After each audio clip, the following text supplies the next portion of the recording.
Hi everyone, welcome to the channel. I'm Angelica Villarobia, and today we're diving into the topic processing user input and basic data manipulation.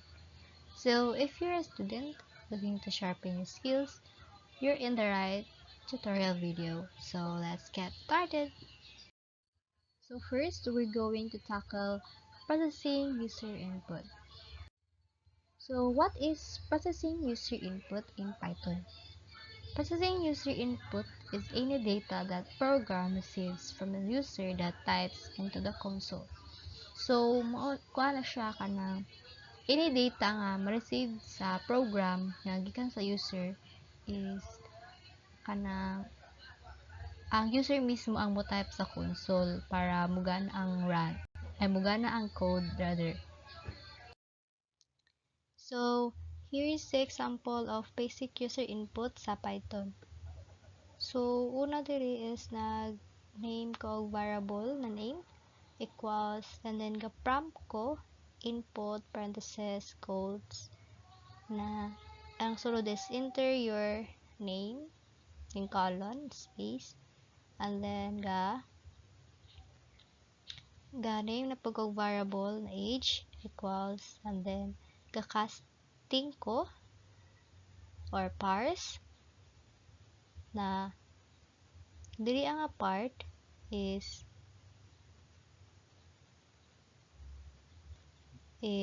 ang una i-print is kanang enter your age, i-print na siya and then i-cast na ko siya into int and then isulod na ko siya sa age na variable.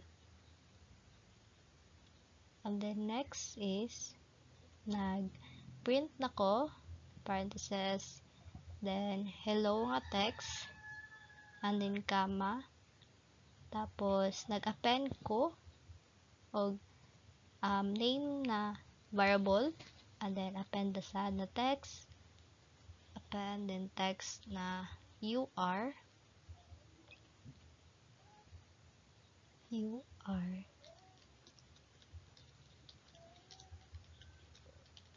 and then append ang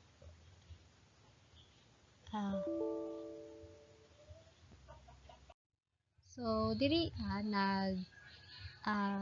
nagbutang taog dito type na string and then a variable name na to is input then space equals space then gitawag na to ang scanner class ato nga object and then scanner gitawag ato then that next line so pasabot-an na dira is if i-enter na to ang if mag-click ta og enter is na siya space hibali and then proceed din sa another nga block.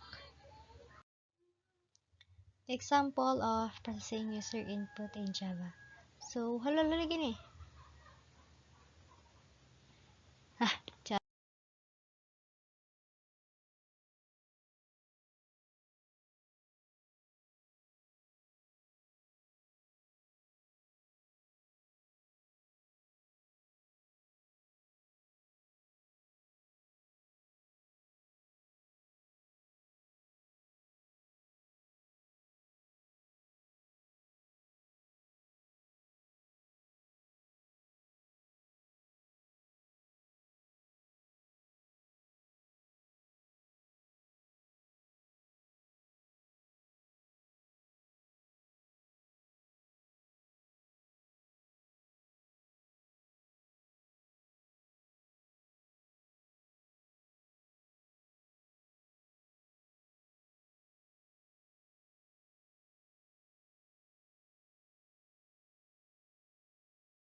So, basic data manipulation means or refers to the process of changing, organizing, or analyzing data to make it more useful or meaningful, changing data types, format, or values. So, data manipulation is kung na siya ka na i-manipulate mo isa ka data. For example, ang string is i-change mo siya into int or float, and then pwede po na ka na ang format sa text or i-change to, for example, ka ng dot lowercase or dot uppercase. Naapoy ko i-change nimo ang values, ang organize nimo, i-analyze nimo ang data para mas magamit siya or meaningful. So, basic data manipulation sa Python. Python is dynamically typed, meaning you don't need to explicitly declare variable types. So, ang pasabot-an na ang Python, sa Python is, dili mo kailangan i-declare unsa nga type ang variable if mag-create ka or mag-code. Ang Python na mismo ang mag-interpret kung unsa nga type ang imong variable based sa imong variable na gi-input. So, example is dot index, dot lower, dot upper, mo siya gamiton, etc. Mo siya gamiton if manipulating the data or text.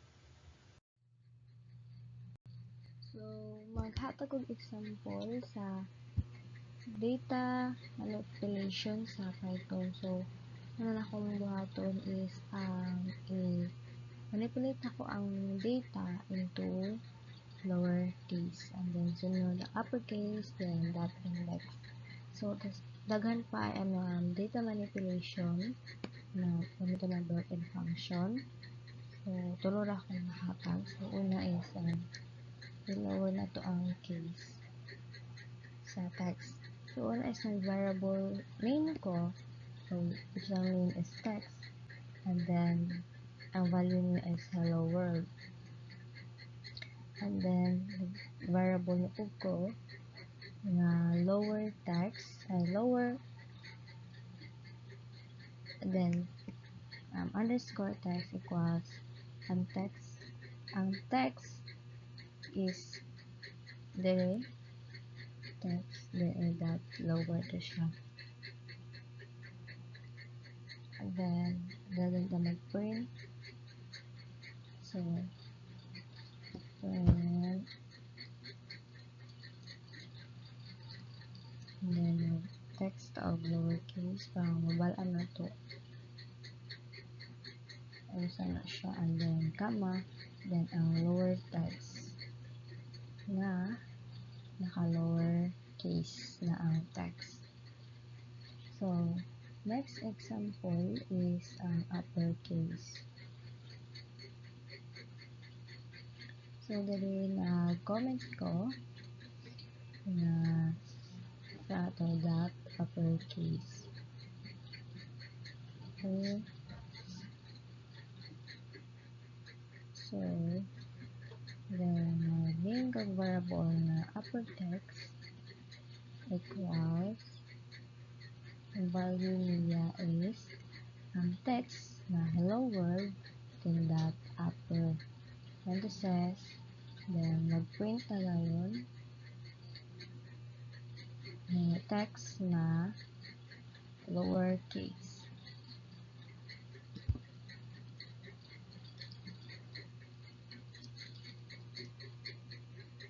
And then, comma, ang upper text. Yung sulod is ang text na naka-upper case. Sorry. And then, another example is index, or that index parentheses.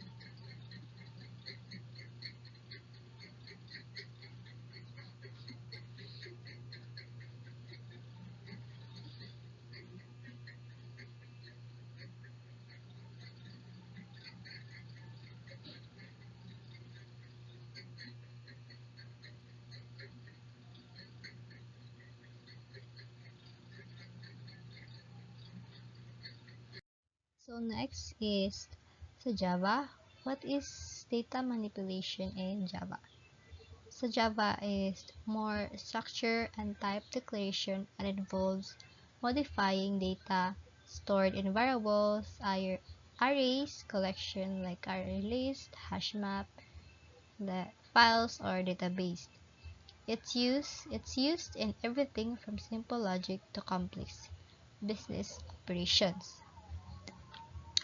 So, ang Java is dapat yun i-declare nimo klaro unsa nga type ang every variable na gamiton nimo or sa pag-code. Pero despite sa iyang mga disadvantage is makatabang pud ni siya sa coding mo para safe and then ay clarity. So, dili ana pod is maghatod og example or data manipulation sa Java. So, una is the example is i-manipulate na to ang text into uppercase. So, una dili ang string ko yung variable na message calls hello world. So, mo na itong basihan. So, mo na itong i-manipulate na message or text. Hello world. Ito ang Java dyan is mag-end sa semicolon. And then, nag-comment po diri og two uppercase description sa itong data or itong code. And then, string code type and variable na upper equals message na itong hello world that two uppercase. So, sa Java is two uppercase. Pag sa Python naman is siya that lower parentheses two uppercase parentheses then end siya sa semicolon or just semicolon. Then string and system without the print line i-print na lang to ang text na upper case and then i-append na to ang upper na to nga variable which is naka-uppercase na. So next is mag-comment to lower. So i-lower na po natin ang message na hello world. So in essence string type na variable na hello world requires message na po ito nga hello world then that two lowercase parentheses and semicolon and then system that the print line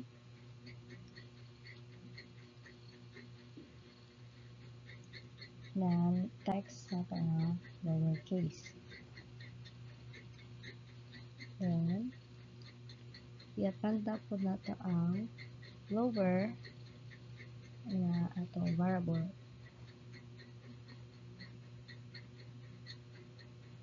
Then end with semicolon jud ang Java. So next is another example is kung sa katason ang atong message or text. So ang length is ihapon niya ang message pila ka buok. So una nag-comment og length of the string or string na to ang message. So una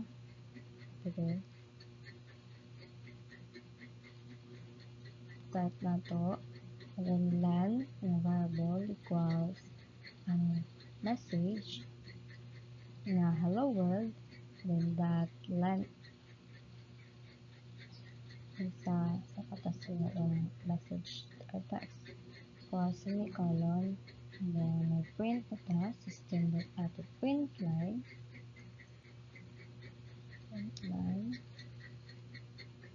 says code and then length na to And then, i-append na ko ang land atong variable. And then, semicolon. So, siya ano yun.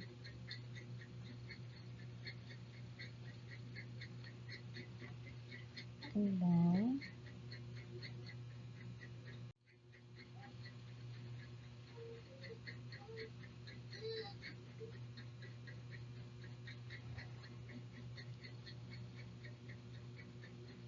so, next is replacement. Replace na to ang target natin ng word and then ang replacement din. So, dito type of string and then variable na replace equals atong message na hello world dot replace ng replace parentheses then code. So, atong target is ang world na word. So, world kama dayon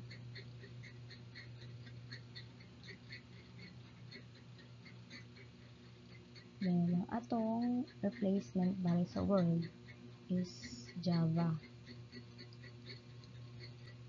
and sa semicolon and then nag-system out of print na ko and text is replace and then i-append na ko ang variable na replace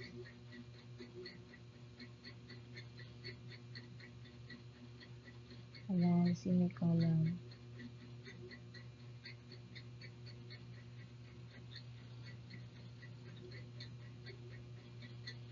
So, and then next is so dili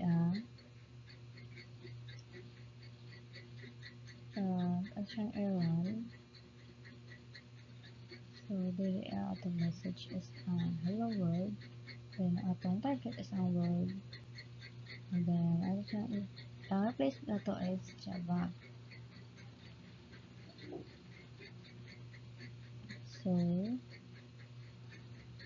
i-run na to mo na.